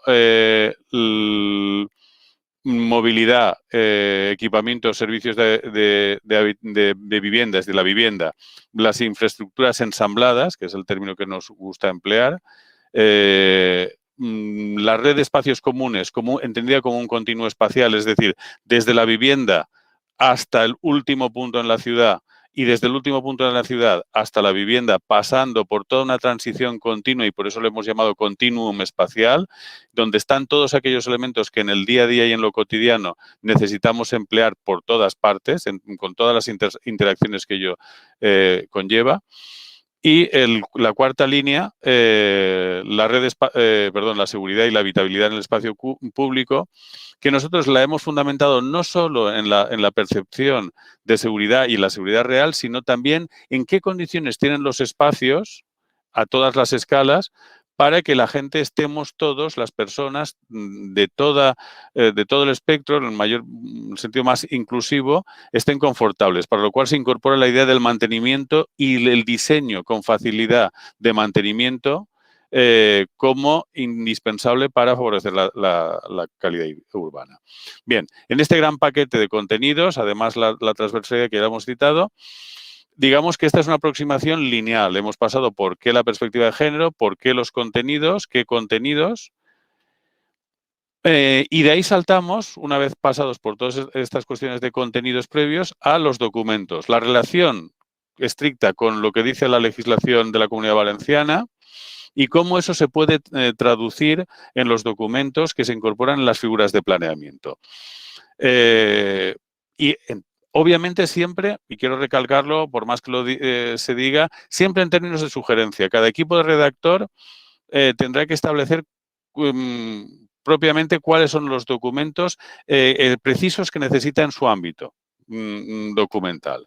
Por la escala, por las condiciones, por la escala de la ciudad, por la escala del trabajo, por la escala de la figura de planeamiento, por las condiciones particulares. Si algo tenemos que tener claro desde la perspectiva de género es la diversidad de situaciones. Por lo tanto, poco podemos postular de una manera taxativa, ¿vale? Y por último, dentro de este paquete, digamos que es la aproximación legislativa a los documentos del proyecto, por supuesto, la elaboración del informe de impacto de género, el informe de evaluación de impacto de género, de acuerdo con, digamos, los criterios que estamos estableciendo. Al aproximarnos a esta guía, puede suceder muchas veces, y es lógico, cuando esto la emplee un técnico, una técnica municipal, un arquitecta o un despacho técnico o un agente de la administración de cualquier pequeña población o de gran población, es igual. La tentación de aproximarnos a la parte documental. Bien, la parte documental, la parte 3, está siempre fundamentada y trabajada en referencia directa a los contenidos, de tal manera que cuando uno hace una aproximación a la legislación, siempre la guía le lleva a que revise tal contenido de la parte 2. Y por último, en la estructura de la guía, el proceso. Cómo antes de elaborar un determinado documento de planeamiento, es indispensable tener unas condiciones. ¿Y por qué hablamos del proceso? Antes, durante y después del planeamiento. Porque pensamos que es, y digamos, de la experiencia, de todo lo que hemos podido recoger, pensamos que es una de las vías que con más facilidad puede incorporar la perspectiva de género. Es decir, un proceso bien desarrollado y bien apoyado en las personas que corresponde o que pueden ayudar, un proceso, por así decirlo, casi me atrevería a decir inclusivo, pero sobre todo que esté bien organizado, puede hacer que con mucha naturalidad, no como una obligación, sino como un resultado natural, vaya incorporando la perspectiva de género. Y eso atiende a antes, qué datos tenemos y cómo se forman los equipos y sobre qué técnicas y técnicos descansa esa cuestión, incluso la paridad en los propios equipos redactores, la participación de los agentes sociales, muchas cuestiones, cómo se desarrolla la redacción del proyecto y sobre todo también cómo después de desarrollados los documentos técnicos se licitan, y se revisan cuando salen a su ejecución, por así decirlo. Entonces, esas son las grandes 4 partes que tiene la guía, además de la bibliografía. Bien. Eva, ¿me ayudas? ¿Continúas tú? Bueno, pues, bueno, pues ahora Carlos ha explicado, digamos, la estructura general de la guía. Yo quiero insistir en el agradecimiento a Isabel Chiner por el intercambio. La verdad es que ha sido una guía inclusiva en el sentido de que desde el principio hemos estado trabajando con ella, desde que planteó el montaje gráfico y creo que ha quedado mucho mejor que si no hubiera sido así, sin duda. Estamos muy contentos con su trabajo, desde luego. Y empezar en cómo se utiliza esta guía. Voy a pasar ahora un poco más rápido porque Carlos ha explicado lo básico. Esta primera parte solo tiene la misión de un poco contar lo que Carlos ya ha contado y que se recoge en este gráfico, ¿no? Es decir, nosotros insistimos constantemente, hasta la pesadez en toda la guía, que el informe de evaluación de impacto de género no es el que incorpora la perspectiva de género y que hay obligación legal de incorporarla aunque no hubiera obligación del informe. Es obligatorio en la Comunidad Valenciana, pero si no lo fuera, también lo sería, porque lo obliga la LOTUP en el artículo 1 y en todo su articulado. Por tanto, la perspectiva de género se entiende mejor como un proceso, aunque, por supuesto, puede ser aplicada puntualmente cuando se estime oportuno. Lo habitual es que nosotros pensemos que tenemos que aplicarla en los documentos, que es una cuestión documental, pero para llegar a esos documentos hay que hacer mucho trabajo previo. El primer problema es comprender qué es la perspectiva de género y conocer el lugar, tener los datos, los recolectados y los no recolectados, saber el quién, el qué, el dónde, y después haber establecido una reflexión sobre los contenidos. Lo primero es, por supuesto, y en esto insiste la ley constantemente, en el desarrollo de procesos participativos, es decir, participativos en todo el proceso de redacción del planeamiento, no solamente la participación que habitualmente ya recoge el urbanismo, las leyes de urbanismo en los momentos de exposición pública y demás, ¿no? Sino saber un poco cuáles son las necesidades, cuáles son los objetivos o cuáles son las expectativas de cuanta más población mejor, porque eso no solo proveerá soluciones más justas, sino también más eficientes. O sea, el estira y afloja entre lo producido y lo usado y la eficiencia de lo usado se podría limitar, con lo cual además vamos en la línea de la sostenibilidad, ¿no? Aquí es donde se ven un poco esos paquetes que ha comentado Carlos. Y aquí queremos mostrar un poco la parte del checklist, es decir, cada parte está identificada con un color y con un icono, y al final aparecen unas tablas. Hay una explicación y hay unas tablas que se recomienda no mirar sin su explicación previa. Y en esas tablas, ¿quieres decir algo? No, perdón. Y en esas tablas veremos nosotros con este formato, incluso les hemos puesto una tonalidad diferente, coherente con la zona en la que estamos para que se distingan que digamos, son herramientas de trabajo. Ahí se marca siempre que es una sugerencia, que es a modo de sugerencia y recomendación. Se indica cuál es el tema en el que estamos trabajando, en este caso lo que tiene que ver con el medio físico.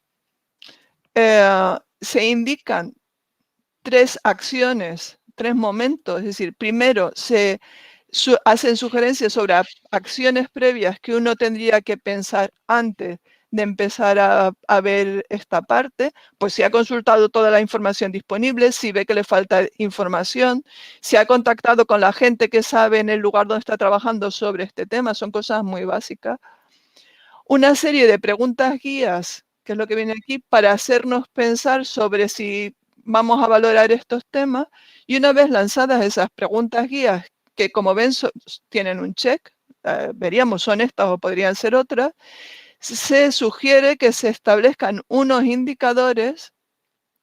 Voy a continuar con el gráfico, donde habrá tanto en las acciones previas como las preguntas guías, es una cuestión de check, pues sí que he pensado en esto y sí que he revisado esta documentación. Y cuando llegamos a los indicadores, tendríamos 4 columnas. Una, estaríamos hablando de planeamiento o actuación urbana. 2 estarían dedicadas a lo que pasaba antes de yo llegar a esa figura de planeamiento. Y las otras 2 serían un check de si en el planeamiento, actuación propuesta, se iguala a la situación anterior o se mejora. Sí, digamos que lo que estamos viendo son de una de las líneas de trabajo, 4 páginas completas, dos dobles páginas, y está señalado todos los pasos en los que se ha de incidir. Primero, yo quiero, y como lo ha explicado ya Eva, no voy a incidir en ello, sí que quiero dejar muy claro que en cada una de estas líneas de trabajo, la batería de indicadores, tal y como lo recoge la legislación, la ha de establecer el equipo de planeamiento. Nosotros estamos aquí planteando una batería una serie de indicadores que pueden tomarse como tales o podrían tomarse como otros porque habría que adecuarlo al trabajo concreto de planeamiento. Por lo tanto, esto tiene siempre valor de sugerencia. Lo que parece interesante es que esos indicadores siempre tengan las 3 cuestiones, ¿no? ¿Qué acciones previas serían necesarias tener claro? Autopreguntarnos en el momento de la redacción a través de las preguntas guía y, sobre todo, el establecimiento de los indicadores, que eso ya es más complejo, que es lo que estaba comentando Eva. En cualquier caso, esta relación de los indicadores que se determinen, que analizarán la situación que uno se encuentra cuando va a actuar y si el planeamiento propuesto lo iguala o lo mejora, si se establecen bien, podrán contribuir a la redacción del informe de evaluación de impacto de género, que es, digamos, el problema que en general suelen tener suelen encontrarse los equipos redactores, aunque para mi gusto, para el gusto nuestro, no es el principal problema. El principal problema está en las preguntas guías, en reflexionar en los temas que queremos disolver dentro de la figura de planeamiento o actuación urbana. Bueno, esto ya está explicado. Por tanto, si nos centramos sobre los contenidos que Carlos ya los ha explicado, veremos, pues nosotros los hemos desarrollado más, por supuesto que no vamos a pasar por todos ellos, pero uno de los primeros temas es cómo se relaciona nuestra guía con la LOTUP. Es decir, si nosotros tenemos aquí en esta columna del final, a la derecha, los ítems las líneas de trabajo que hemos pensado en la guía, cómo se relacionan con lo que tenemos más a la izquierda, que es la LOTUP y el SET. Hemos elegido un código de color para demostrar fundamentalmente que los temas tratados son los mismos y con la misma intensidad. Y en el medio hemos hecho una revisión, aquí hemos puesto una selección de la revisión de la documentación que hemos valorado de todo tipo de publicaciones para indicar, para convencer que esos temas que ya propone la LOTUP y proponía el SET están recogidos por toda la gente que se dedica a hablar tanto de sostenibilidad como de perspectiva de género o planeamiento urbano en la actualidad. Sí, es fácil ver no se te oye. Es fácil ver que desde la legislación valenciana hasta la guía de género, si pasamos por todos estos documentos previos, pues va desde el Banco Mundial hasta la incorporación de la perspectiva de género en el Plan General de Basauri o en Extremadura. Es decir, se han revisado todos aquellos documentos anteriores a esta guía que tenían que ver con este modo de proceder.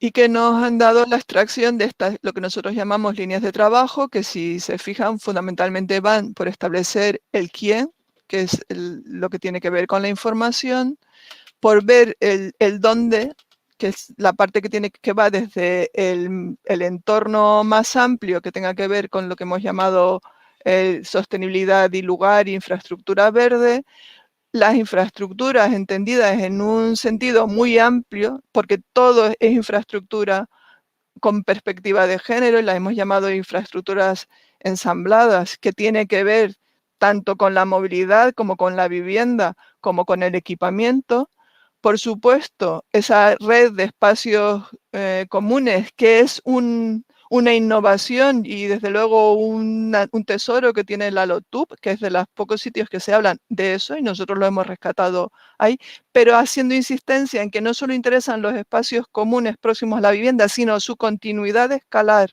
desde que uno está en su casa, baja por la escalera, llega al portal de su edificio, sale al espacio de proximidad y llega a la Universidad Politécnica, donde estamos nosotros, qué es lo que pasa en todo ese recorrido, o un polígono industrial.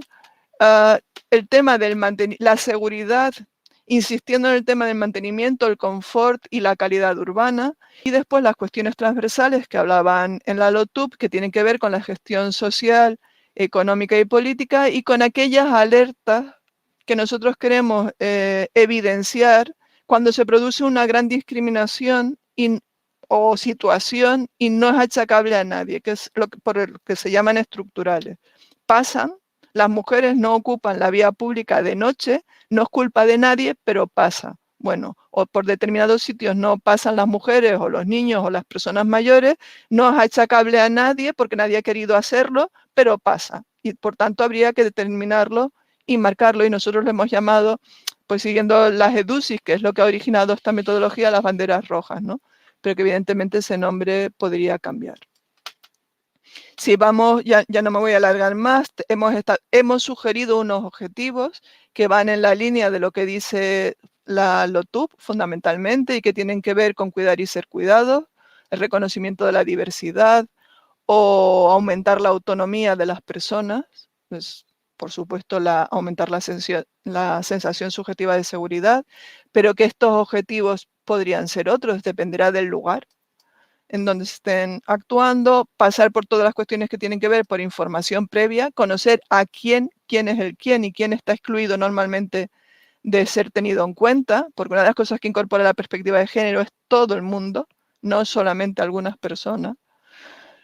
Aquí ya estábamos hablando de cambio climático, infraestructura verde, sostenibilidad, haciendo totalmente insistencia en la interdependencia, en que no podemos seguir considerando que vivimos sin depender de nada, ¿no? No la sostenibilidad como el objetivo, que tampoco pasaría nada, sino cómo necesitamos, nos afecta el vivir en un sitio saludable y cómo nuestra actuación puede contribuir a que ese sitio sea sostenible o no. Aquí vendríamos las tablas, las estaríamos viendo un poquito mejor, no hace falta que las leas, estamos viendo acciones previas, preguntas guía y por supuesto indicadores, que aquí los vemos un poquito mayor y veremos que se distinguen en dos partes, es decir, ¿qué pasaba cuando yo llego a la situación? Voy a comprobar qué es lo que hay respecto de estos temas y qué es lo que mi actuación o nuestra actuación propone, si lo iguala o lo mejora. Por eso hay 4 columnas. Saber ese punto nos puede facilitar tanto la incorporación de la perspectiva de género a la figura de planeamiento o actuación, como la redacción del informe posterior.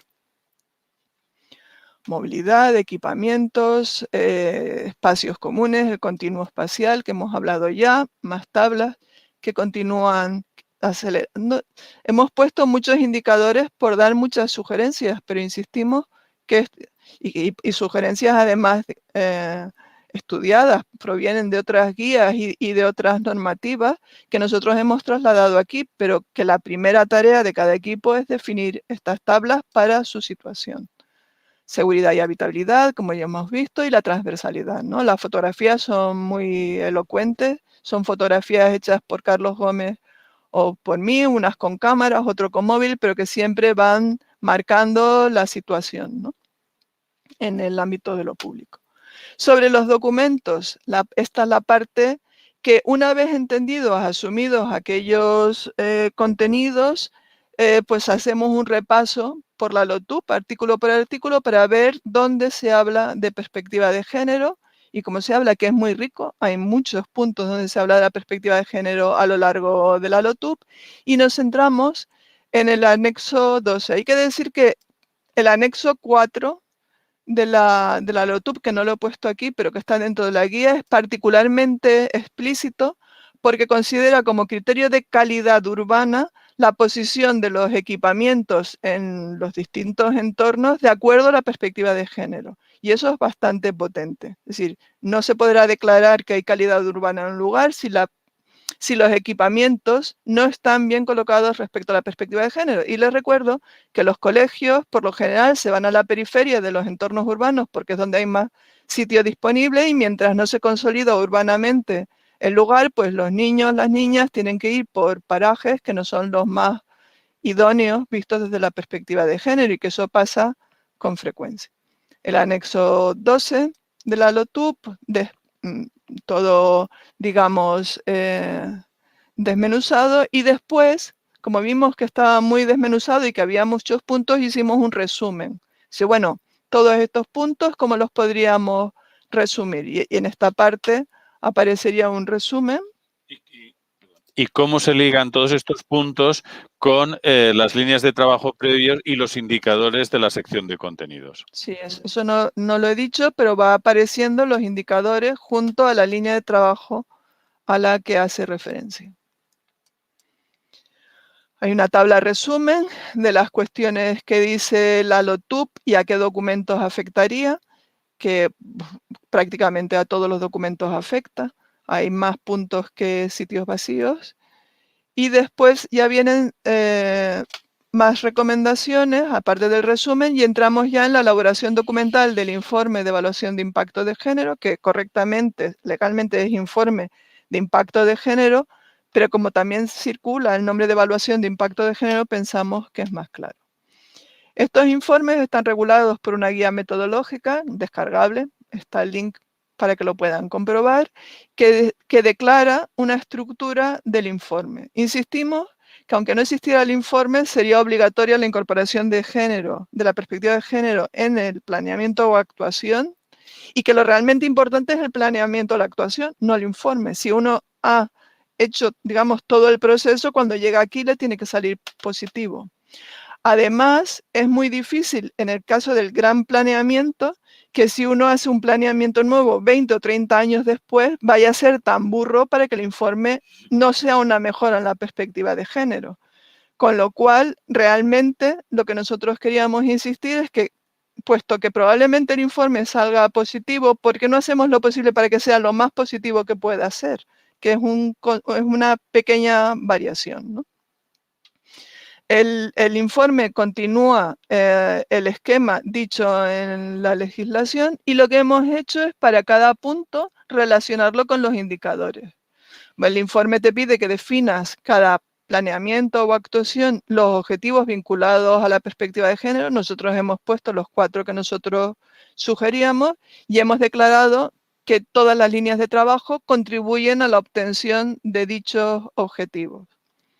Después te pide que hagas un análisis del impacto de género describiendo la situación de partida, por lo tanto necesitas unos indicadores cuantitativos y cualitativos que en nuestras líneas de trabajo tenían que ver con la información previa, el indicador F01, los cualitativos el F02, y en el caso de los cuantitativos, la columna de antes de todos los indicadores vistos, porque como nosotros habíamos cogido los indicadores y hemos visto cómo estaba esa situación antes de nuestro planeamiento, pues eso obviamente es situación de partida, no es muy complicado.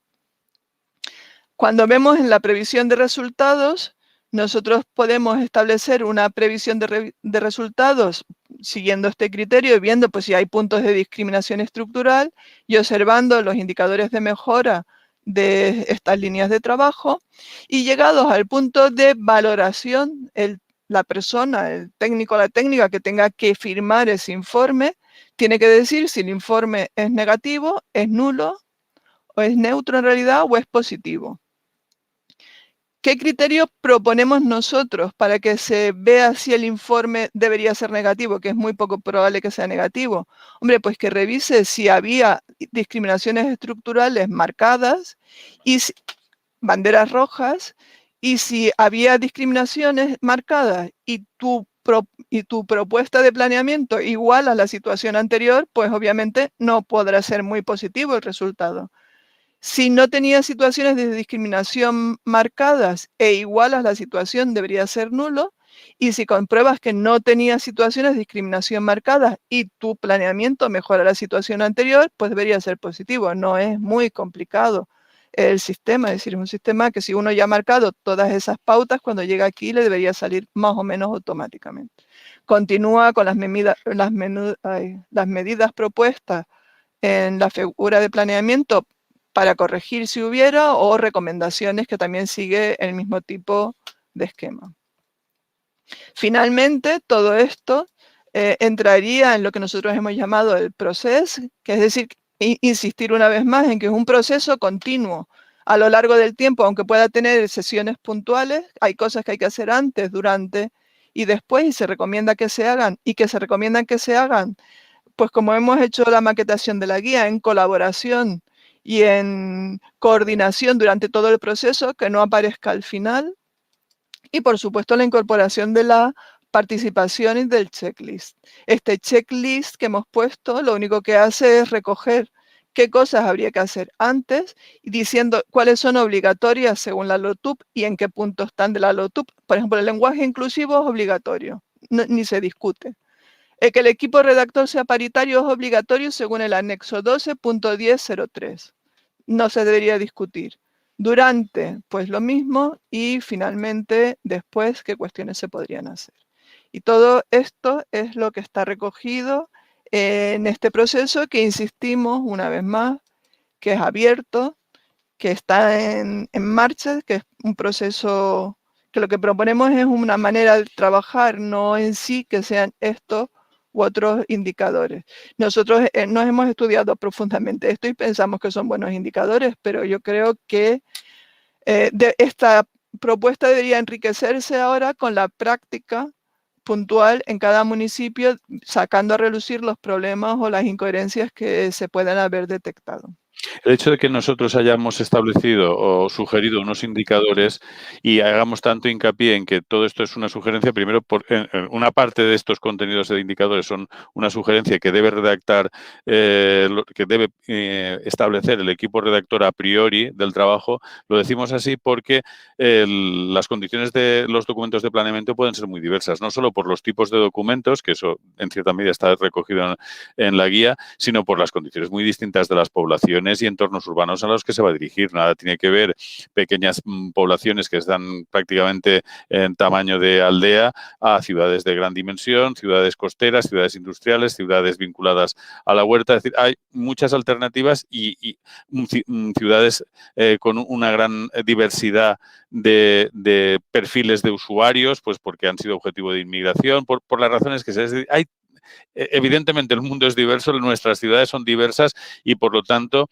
reiterar que los patrones de los indicadores sugeridos, que más que establecer unos indicadores, lo que intentan establecer es sugerencias de cómo plantear los indicadores a los equipos redactores, que pueden tomar estos, pueden modificarlos, pueden hacer otros, y esa es una cuestión fundamental. Por lo tanto, tomar esta guía en ese sentido es importante. Y por último, yo recalcar el tema del punto 4, que es el del proceso, porque entendemos que es la manera más, aparte de que está en buena parte del proceso recogido por la legislación, incorporarse al proceso de ese modo, desde antes de empezar a redactar, facilita enormemente la incorporación de la perspectiva de género. ¿Eva? Sí, no, yo quiero agradecer a Vicente García Nebot en particular y a Ana Piñeiro la voluntad política por sacar adelante la guía y por, además, ¿no se me oye? No. ¿Me está diciendo Carlos que no se me oye? Sí, se te oye, Eva, sí que se te oye.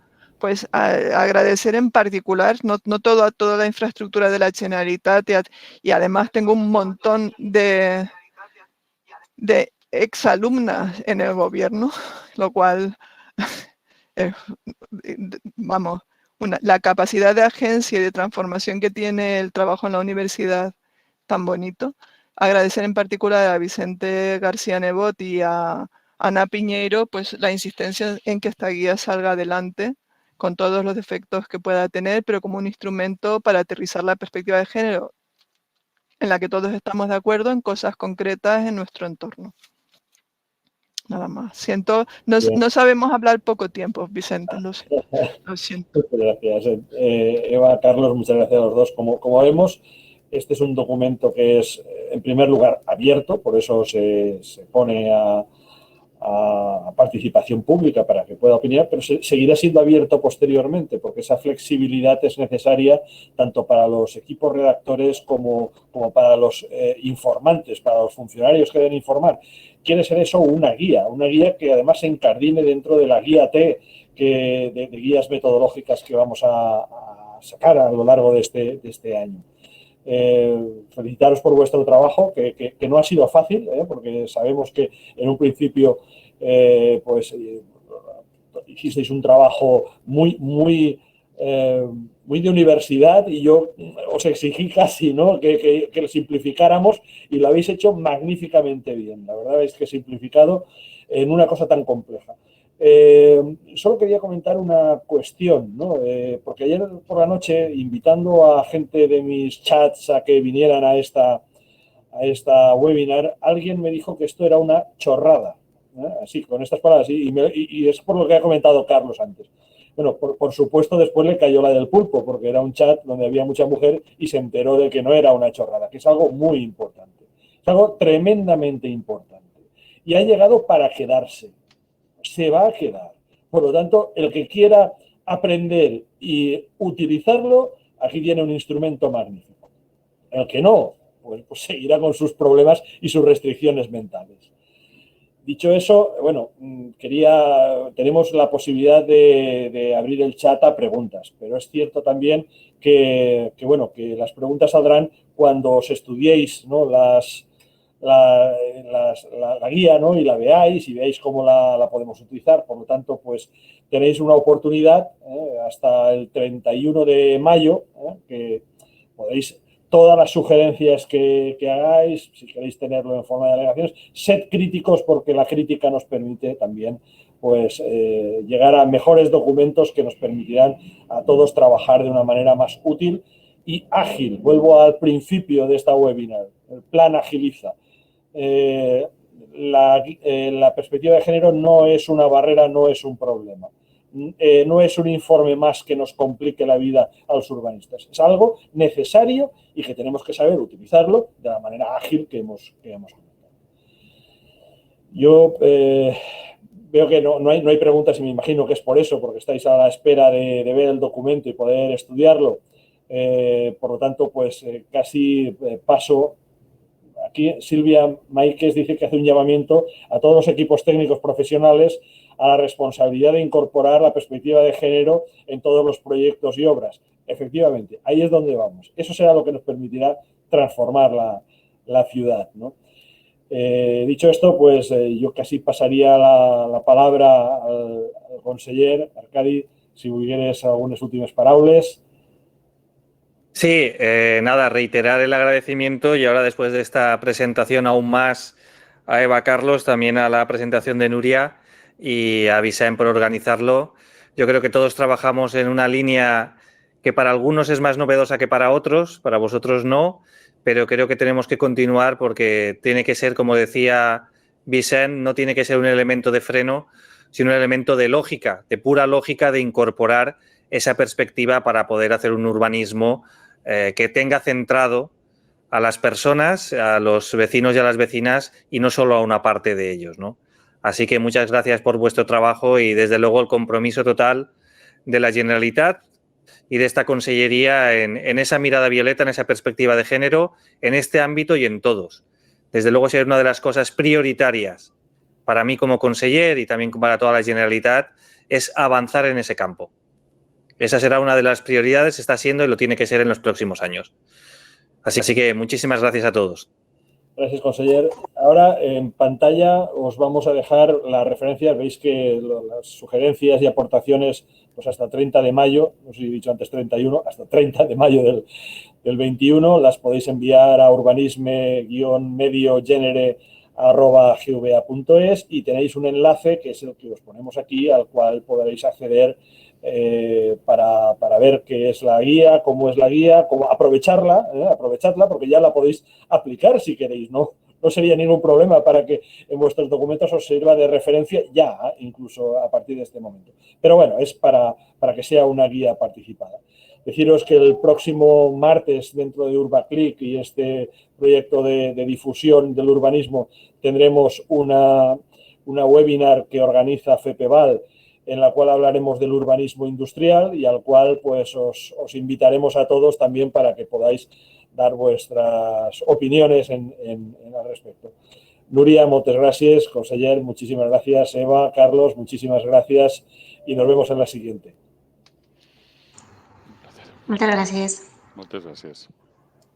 Gracias a todos. Abrazos. Hasta luego.